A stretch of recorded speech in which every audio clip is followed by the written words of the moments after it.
It's so good to be here. So glad you're here. So today we're talking about change or transformation. I'm Reverend Melinda Wood Allen, for those of you who might not know me. I'm putting on my minister hat now. No, I never took it off. When I sing, I'm a minister. So change or transformation. Change or transformation. They're used sometimes interchangeably in our language, but they are not the same. Reverend David Alt says this: with change, I can make a different choice, but I can always revert back to the old behavior. I can change locations, yet return to where I began.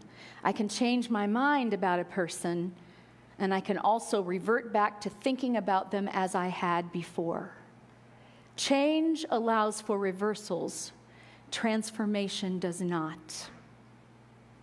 So the way I like to think of change and transformation is that change is doing something new, doing something different, or doing something differently from before. Whereas a transformation is being someone new. I am no longer the person who did the old things. I am now a new person. In the Bible, Paul talked about that a lot. Being a new person. That's what I think he meant by reborn. I don't think it means get dunked in the water or sprinkled. It means coming into the newness of a new understanding, a new way of being, a calm of creation, a warm transformation, as Sue Young said in that beautiful song. A tree can't become an acorn again. It's too late. A butterfly can't say, I changed my mind, I want to be a caterpillar. It's too late. That is the vast difference between change and transformation. And I know, as let's just hold a moment of silence for those killed in this latest school shooting.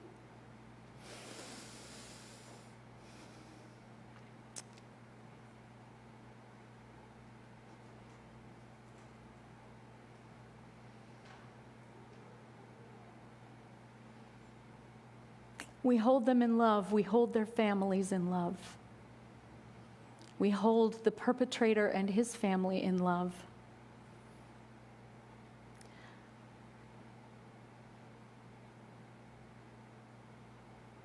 And we acknowledge in this moment that outer conditions don't always look too great.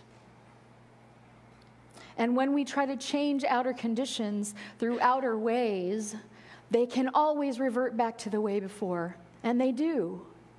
But when we transform from the inside out, the old ways go away and a new way comes. And I believe with all of my heart and soul, although it's hard sometimes, I do believe when I get right down to it and I get quiet in my own heart, I believe we are in the middle of a transformation.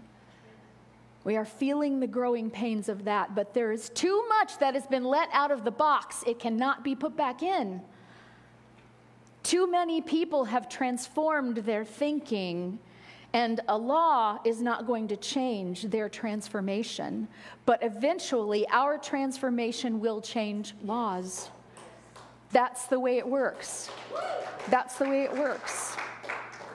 So we see an election with lots of division. We see wars. We see all kinds of isms, and they're very, very slow to change. And yet, it's always an inside job. If you want to change what's out there, it always starts within here. And one small action, do not think you are powerless. You are powerless in your human self, but once you recognize that you have the very love and power and presence of God within you, available to you, powering you as your source in every moment, do not think for a moment that there's anything you can do that does not send ripples. And so think about the kinds of ripples that you are sending. It's very important. There are no small actions. It's very important, and that feels like a lot of responsibility because it is. It's a lot of responsibility. Now, some transformations in life just are thrust upon us. just as examples for transformation. When we are born into a human body, that's a transformation. We don't get to go back. Well, eventually we might.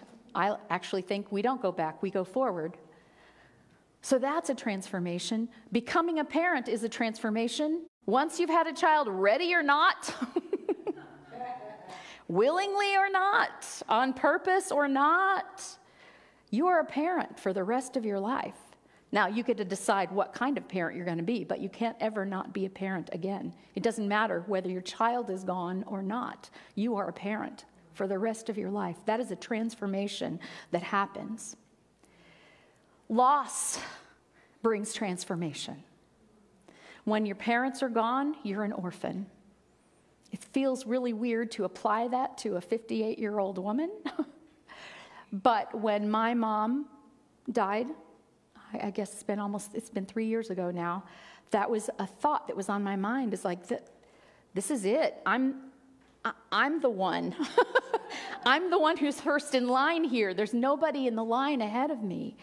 I am now ultimately self-responsible. I can't call mommy anymore. Not that I necessarily could or that I ever thought of going home, but once that happens, it doesn't matter how much you think or how much you want to go home, right? Marriage can be another kind of transformation, and it's a very interesting example to use because some people get married and it's just a change for them, and they can go back anytime because they haven't completely incorporated this idea. And marriage is just a contract. I'm talking about that meeting of two people who decide to be in partnership, to know that you are in partnership with another person and that you no longer make decisions just for yourself, by yourself, but everything you do affects another person. And so you begin to think in a new way. That creates a true marriage, whether there's the paperwork for it or not. And when that doesn't happen, when there's always the option to go back, and I'm not saying there's anything wrong with going back, I've gone back. But when you no longer have the option, when you realize, oh, this is my family, I no longer have the option, I'm not entertaining the option, this is where I am, and this is what I want, then there is a transformation that happens.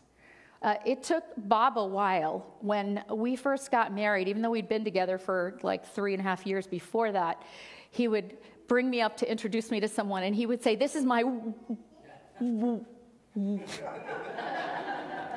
I would go, your wife?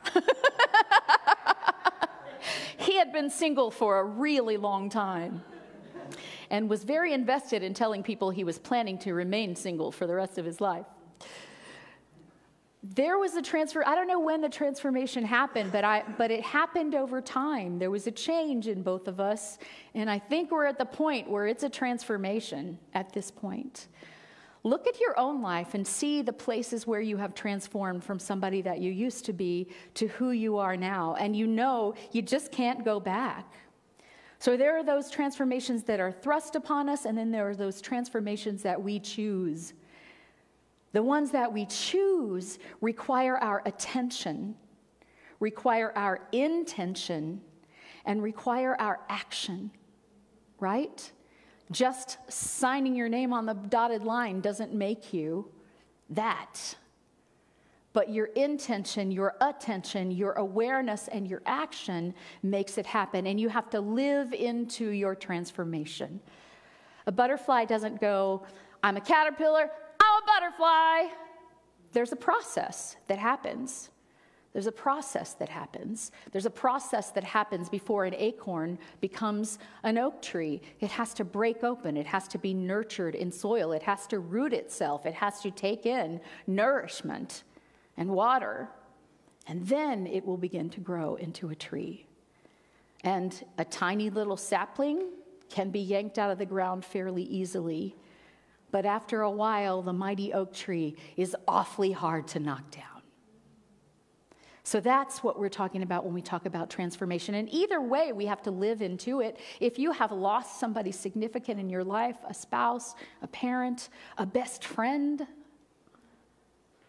you don't just know the next day I am now no longer have this best friend. I am now an orphan. I am now a widow or a widower. It takes time for your mind to adjust. You have to live into it. You don't have any choice but to live into it because it's the reality. And you see people who try to not make the choice to live into it, and that is called dying in the cocoon. And that's a choice too. But if you want to come out of the cocoon, you have to live into whatever your new life is, even if it's been thrust upon you. And there are people who do that beautifully. And there are people who choose not to do that. All choice is valid. I'm not telling you which choice to make, but I'm trying to make you aware that you have a choice. Always you have a choice. So we also have to live into those decisions that we make, those changes that we decide to make, that we want to be transformations. We have to live into it. We have to act into it because our outer follows our inner. So we have to kind of get this going and then decide what we do from here. And the beautiful thing is that once we do something on the outer, that strengthens our inner and it becomes a circle. So fake it till you make it actually does work if you're willing to put your awareness and intention and attention into it. Because what we know as human beings is that most of the time, it takes repetition and a whole awful lot of repetition to make a change into a true transformation. I don't know how many times Bob had to say the word wife before he stopped choking. But he did. Now he says, my wife. It's a different thing. There's a transformation that has occurred. So we live into them. We live into these choices. And here's the thing. There's only one choice to make. It's the choice for love or not. You can say love or fear, you can say love or anger, you can say love or, but either you are making a choice for love or you are making a choice for not love. Ouch. That kind of hurts, doesn't it? Any moment that I'm not making a choice for love, I'm making a choice for not love? Yeah, and that's what it's going to take for us to transform. And so when we look outside and we see that person did something that is so wrong and it's clear to me he did it wrong and I know exactly how I should be punished for it, then we are making a choice for not love. And the deal is, we're not the punishers anyway.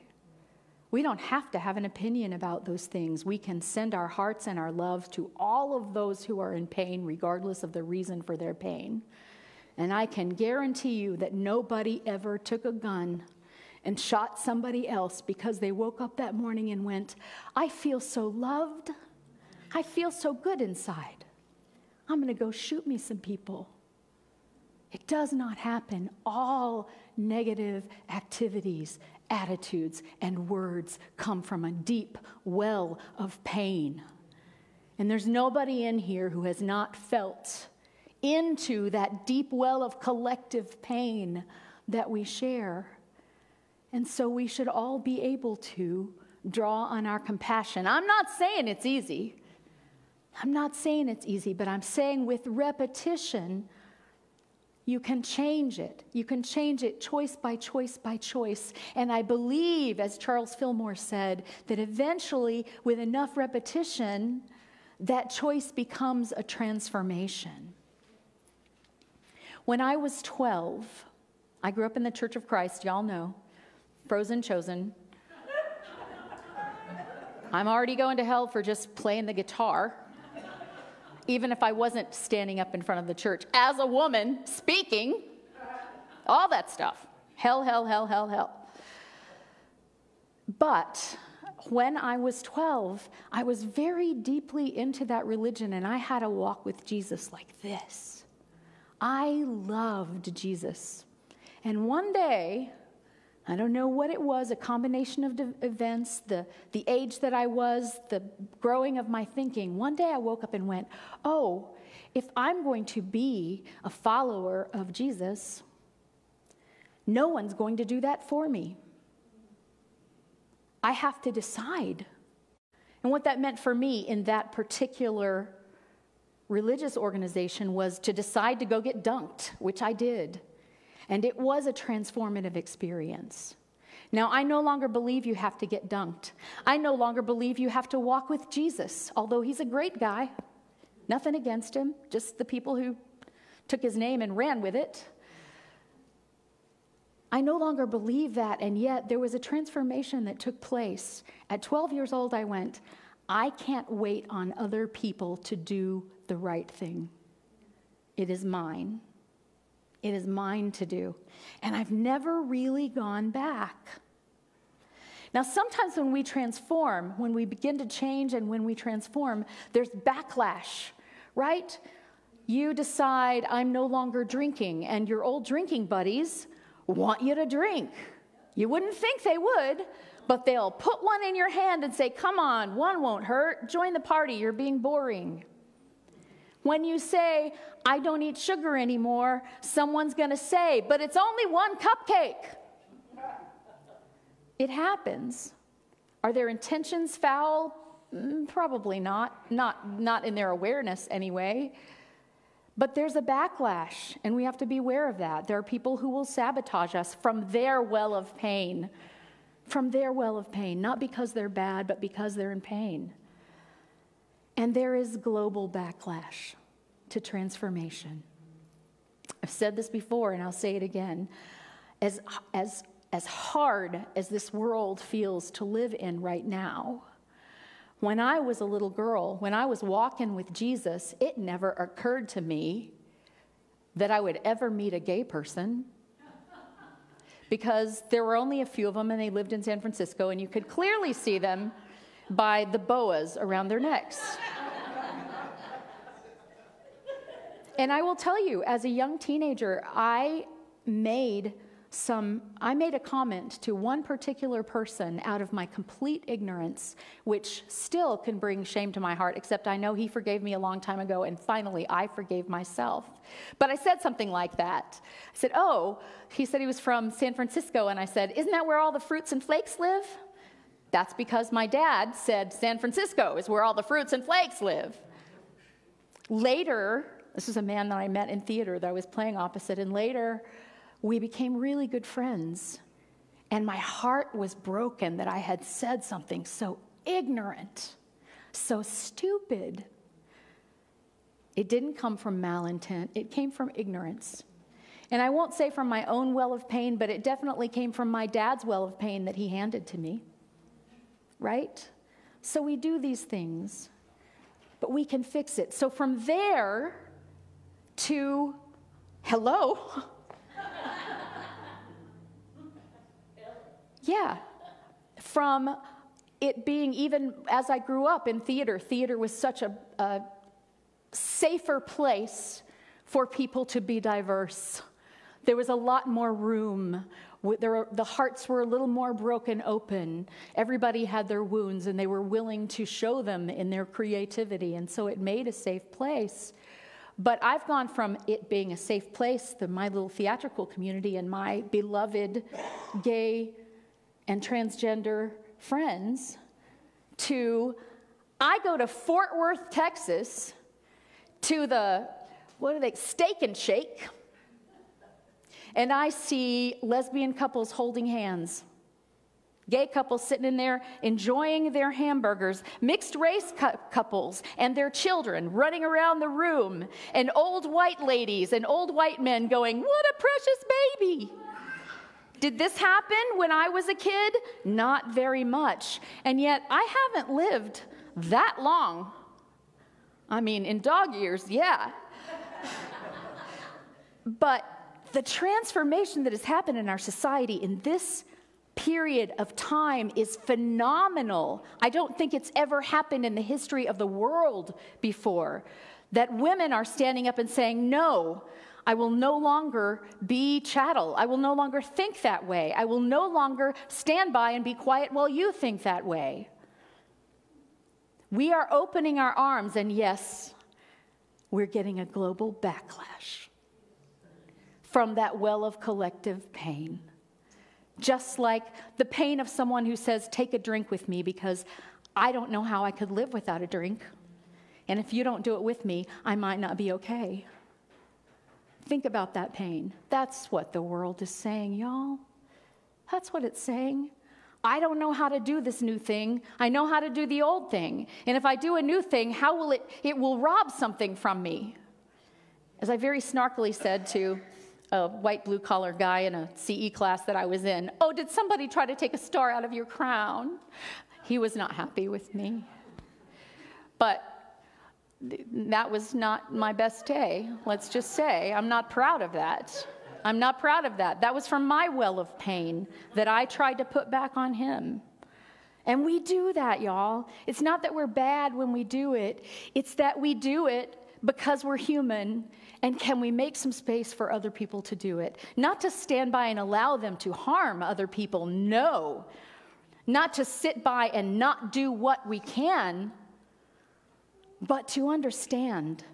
And to understand that the transformation has to come from within here. Here is where it happens.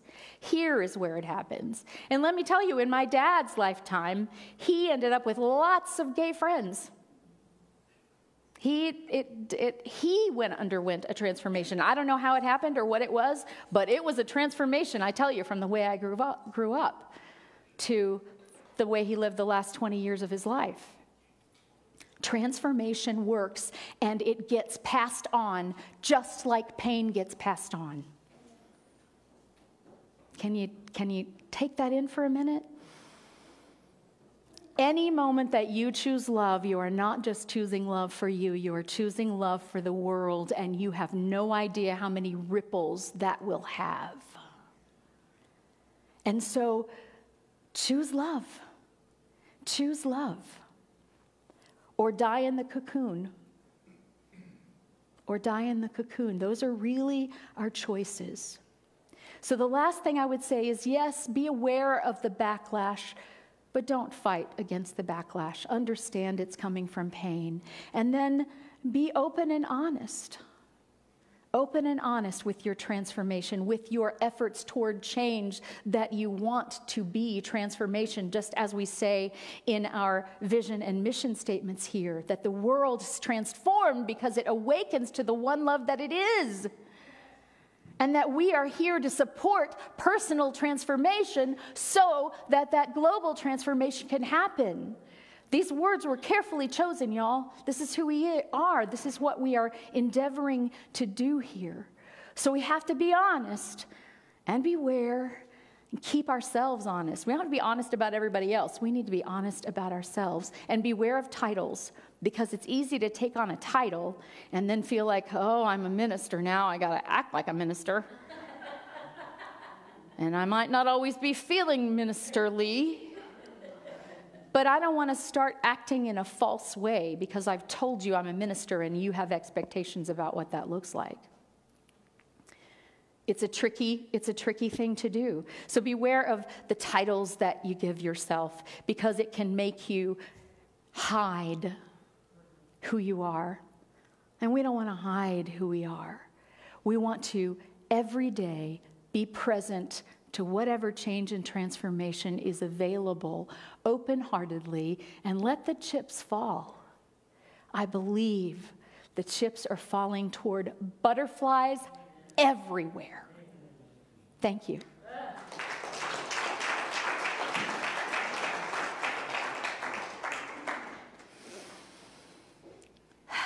So let's breathe.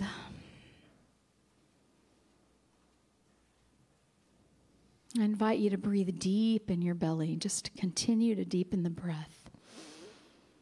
If you're feeling it in your chest, feel it further down at the tip of your sternum.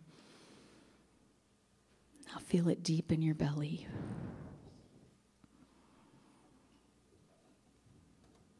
Feel your breath from deep in your sitting bones.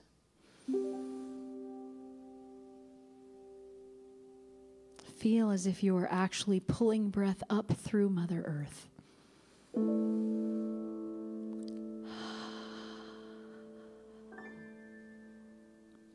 Allow this breathing to relax your physical form.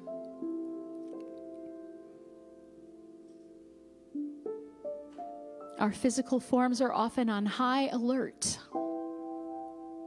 because we have told them repeatedly that it is dangerous to be human. And in the outer, in the relative world, maybe that's true. But in the absolute world, which our souls live in, there is no danger. Only opportunity and choice. And it's hard to make a choice for love from a body that is focused on its pain and is tense and waiting for the next blow. And so one small change we can make is to spend some time in the silence, allowing our bodies to relax in safety so that they can begin to believe, along with our hearts, our souls, that it is safe to make the choice for love. And that truly, no matter what the world looks like, that choice is the only safe choice.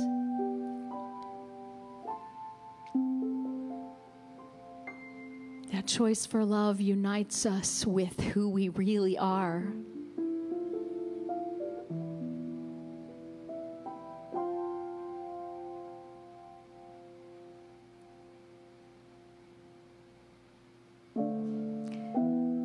Lord's Prayer, Jesus said, on earth as it is in heaven. And so we take a moment every day, as many times a day as it takes, to allow the truth of heaven to permeate our earth. To allow the truth of the love that we are actively choosing to manifest in our bodies, in our actions, in our world.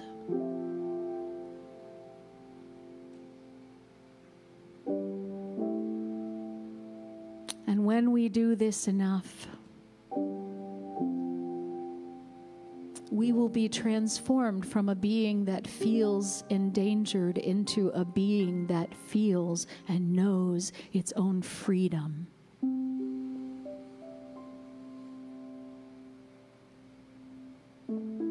So if there's any part of your body that still feels tense, that still feels in danger, I just invite you to say, you know what? I choose love for you. In this moment, I'm choosing love. I'm choosing love for my feet and my toes, for my legs. I'm choosing love for my belly. I'm choosing love in my chest. I'm choosing love in those tight neck and shoulder muscles. I'm telling them, relax, take it easy, it's okay. I'm choosing love down my arms and into my fingers. I'm choosing love in this moment in the relative quiet.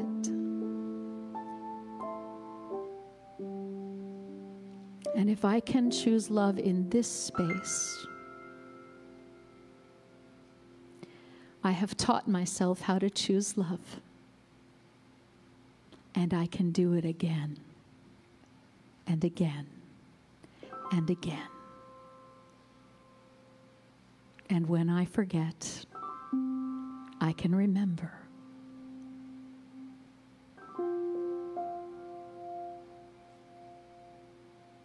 And at every moment that I remember, I am participating in the transformation of the world.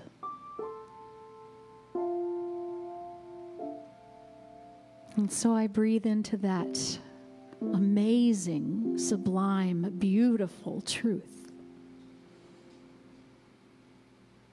And I allow it to be the truth of me.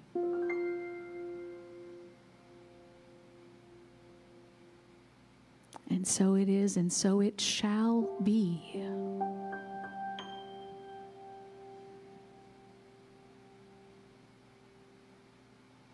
Amen.